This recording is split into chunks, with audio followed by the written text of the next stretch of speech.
টাঙ্গাইল জেলা শহরে দিন দিন যানজট যেন বেড়েই চলেছে। মাত্রার অতিরিক্ত অটো রাস্তার বেশিরভাগ অংশ দখল করে থাকে। সেই সাথে প্রশিক্ষণবিহীন এ সকল অটো চালকের সাথে পাল্লা দিয়ে বাড়ছে মানুষের অসচেতনতা।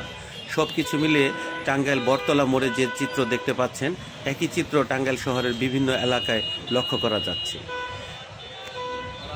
ওই মুহূর্তে বটতলার মোড়ে দীর্ঘ যানজটে ট্রাফিক পুলিশের উপস্থিতি না থাকলেও দেখা যাচ্ছে একজন সুপারম্যানকে। ওই যে একজনকে দেখতে পাচ্ছেন যে রাস্তার ঠিক মাঝামাঝি, চার রাস্তার যে মোড়, রাস্তার মাঝামাঝি থেকে যানজট নিরসনের জন্য চেষ্টা করে যাচ্ছেন। বিভিন্ন গাড়িগুলোকে একদিক থেকে আরেক দিকে চলে যেতে সহযোগিতা করছেন। যে কাজটি ট্রাফিক পুলিশের করার কথা ছিল সেই কাজটি কিন্তু একজন সাধারণ মানুষ, অর্থাৎ একজন কিশোর কিংবা একজন যুবককে দেখা যাচ্ছে যে তিনি নিজ উদ্যোগে গাড়িগুলোকে সারিবদ্ধভাবে রাস্তায় এগিয়ে যাওয়ার জন্য সহযোগিতা করছে, যানজট নিরসনে কাজ করে যাচ্ছে।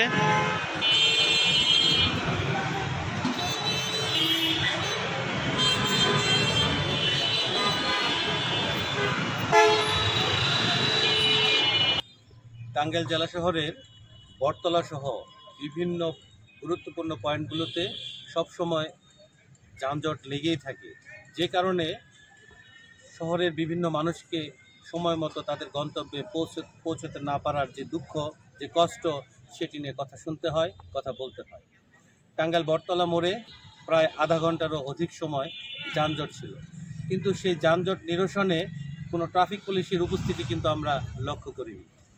ঠিক সেই সময়টাতে আমি যখন লাইভের মাধ্যমে ভিডিও ধারণ করতেছিলাম, ঠিক সেই সময় দেখতে পেলাম যে একজন তরুণ যুবক সেই যানজট নিরসনের চেষ্টা করছে এবং গাড়িগুলোকে সারিবদ্ধভাবে যানজট মুক্ত করার জন্য চেষ্টা করছে, এবং তার কিছুক্ষণের চেষ্টার পর আমরা দেখলাম যানজট নিয়ন্ত্রণে এসেছে। আমরা সেই যুবকের সাথে কথা বলবো এবং কিভাবে তিনি এই কাজটি করলেন সেটি জানবো। আমার নাম রাজু, আমি আসলে নিজ উদ্যোগেই আমি সেই সময়টাতে ট্রাফিক জ্যামে ছিলাম। তো আমি একটা লাইনে ছিলাম, তো বেশ প্রায় 8 থেকে 9 মিনিট হয়ে গেছে। আমি ড্রাইভে ছিলাম একটু ট্রাকের মধ্যে, মিনি ট্রাকে। তখন আমি আমার পাশে যে একজন চালক ছিল তাকে বললাম যে এই জ্যাম তো ছাড়বে না, আর সামনে ট্রাফিক পুলিশও নাই, বা এখানে যে অবস্থা, চার রাস্তার একটি মোড়, বটতলা মোড় তো একটা খুব ব্যস্ততম মোড়, চারিদিক থেকে গাড়িগুলো আসে যায়।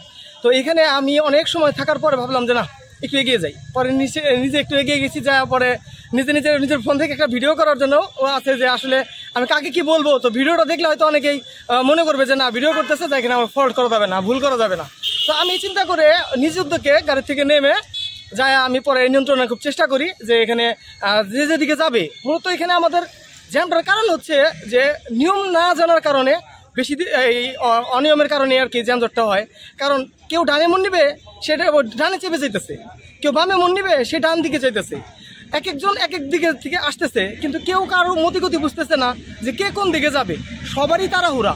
তো এর জন্য আমি বলবো ট্রাফিক আইন বা সড়ক আইন শৃঙ্খলা ব্যবস্থাপনা যারা আছেন তাদের বলবো এখানে অবশ্যই এখানে আরেকটু কঠোর দিতে হবে।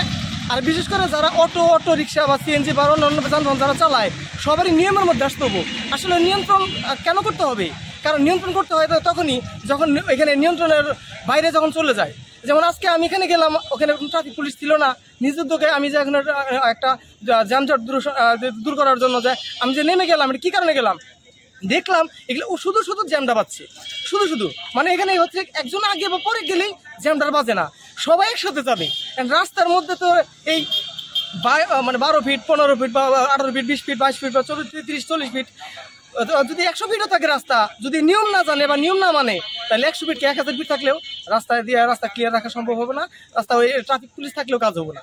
সবারই নিজের উদ্যোগে সৎ জ্ঞানে সৎভাবে আমাদেরকে মানতে হবে ট্রাফিক রুলস, ট্রাফিক আইন, এবং যার যে সাইড যে শ্রেণী যানবাহন চালাবে সবারই তার ওইভাবে গতি অনুযায়ী, রাস্তার মোড় অনুযায়ী যেখানে সেখানে না থামে, যেখানে সেখানে ওভারটেক না করে আমাদেরকে সবারই নিয়ম শৃঙ্খলা বজায় রেখে চালাতে হবে। এটা মনে করেই আমি আসলে ওখানে নিজে থেকে বলছি বা সবাইকে সচেতন করার চেষ্টা করছি, যাতে সবাই সড়ক ব্যবহার সম্পর্কে জানে।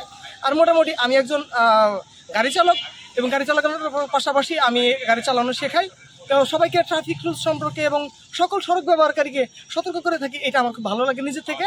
আমি চাই সবাই নিরাপদে সড়ক ব্যবহার করুক, সবাই নিরাপদ থাকুক। ধন্যবাদ। যানজট নিরসনে জেলা প্রশাসন, পুলিশ বিভাগ, বিআরটিএ সহ সংশ্লিষ্ট কর্তৃপক্ষের পদক্ষেপ কামনা করছে ভুক্তভোগী সাধারণ মানুষ।